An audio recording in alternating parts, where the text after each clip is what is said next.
Jim Bradley, the author of the blog called Under the Castor Oil Tree. And I have some more posts to share with you.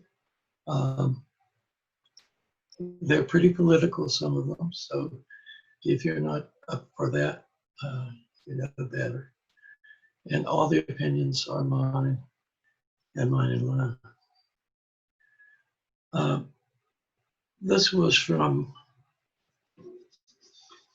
I think, last Tuesday.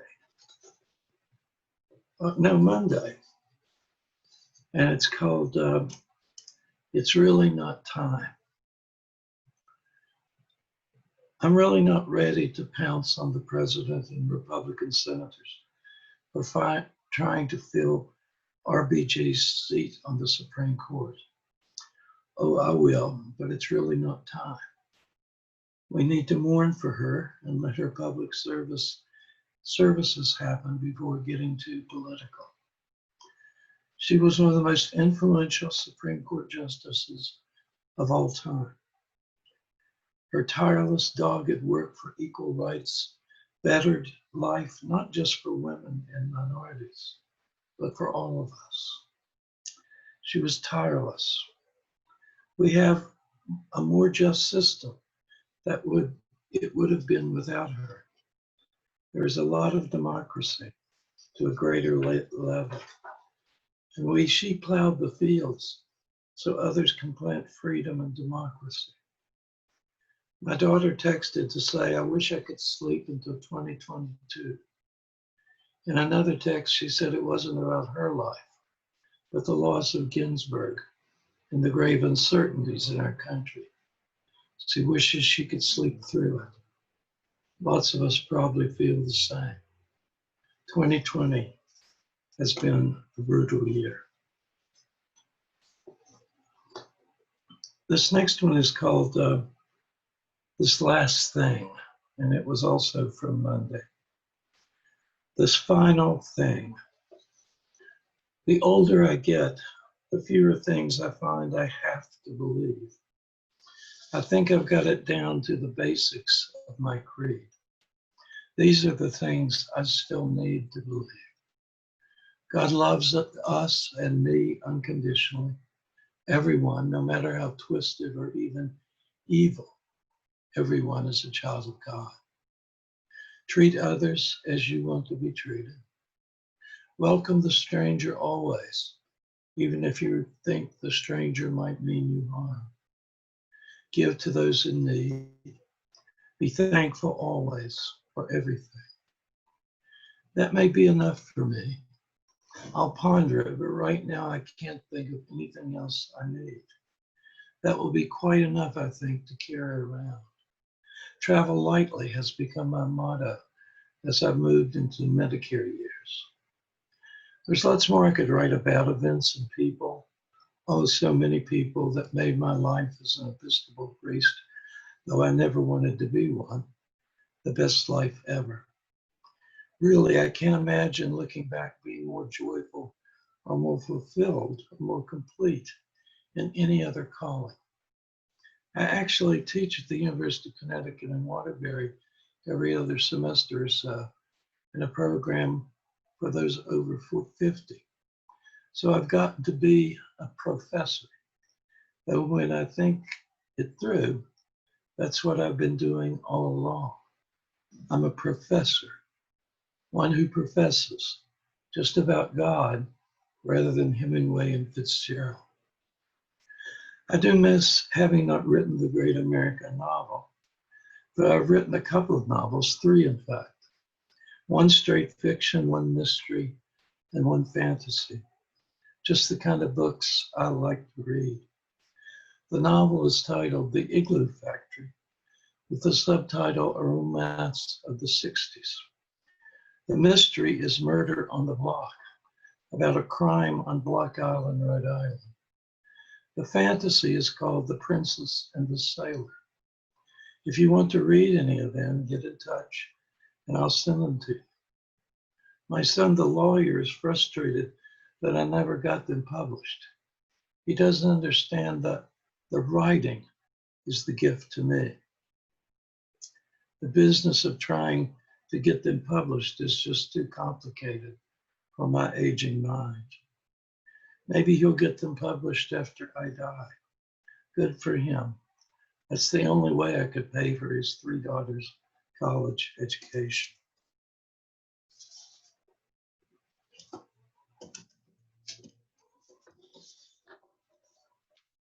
This one is from Tuesday, September 22nd, and it's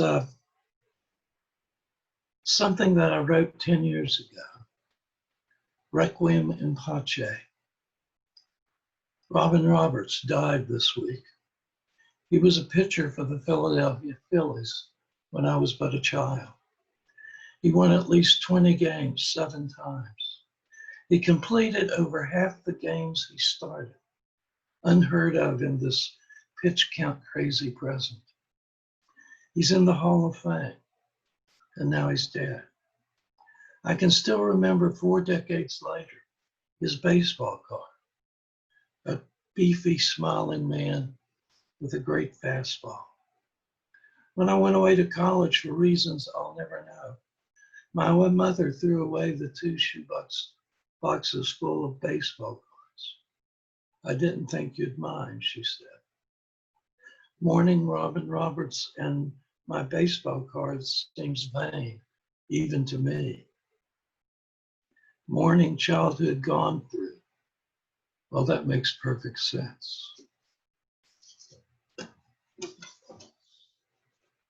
Then from Wednesday, September 23rd, what's up with me today? Lots of things are up with me today. RBG's lying in state in the Supreme Court. Where does the term lying in state come from? I'll Google it later. Chief Justice Roberts' loving remarks, the woman rabbi who did the prayers, the thousands of people, most of all mothers with their daughters, who came to mourn an icon of feminism. The nonsense of Washington about replacing her before the election, and the lack of Republican senators to remember what they said 9 months before the 2016 election about Obama's electioneer appointment. 9 months, not 45 days. No Supreme Court appointment after July was ever approved. Between January and July the 8th were nominated, and only Merrick Garland was not approved. Mark Kelly's campaign for the Senate in Arizona, where he could be in place on November 4th, since Martha McSally was appointed to John McCain's job. McCain's wife endorsing Biden. Waiting for my Biden-Harris bumper stickers. We got a yard sign, got a letter telling us the bumper stickers were delayed. How hard is it to print bumper stickers? Wearing a mask has become normal to me. A Netflix show called Away about a trip to Mars is amazing. I've watched 3 episodes, all of them wonderful. I'm almost finished with a 1,000-page novel about Cameron Strike called Troubled Blood. Yet, like Away, is incredible. It's written under a pen name by J.K. Rowling, who wrote all the Hogwarts novels. She's been in some controversy about transgendered people, but the woman can write. I'm still mourning RBG and not yet ready to truly attack the president and Senate. But I will. Oh, I will.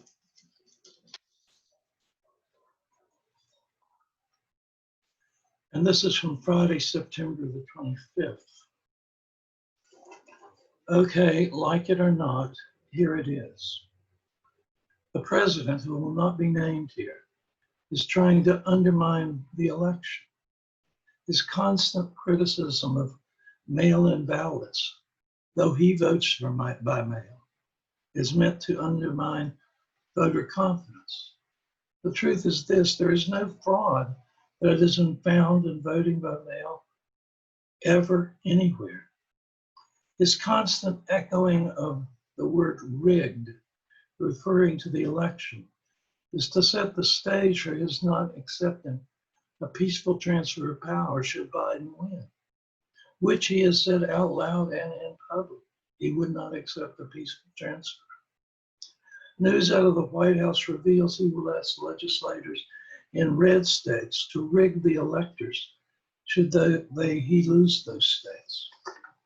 All this is unprecedented in American history and strikes at the basis of our Constitution and democracy. Nothing like this has ever happened. It is beyond disgrace, beyond imagining. His rush to fill RGB's seat on the Supreme Court is to hopefully make the court agree with him that the election was faulty to the core, should he lose. No person in this country, no citizen of this democracy should not be outraged by what he was doing. Vote. We must end this nightmare. Too much is at stake.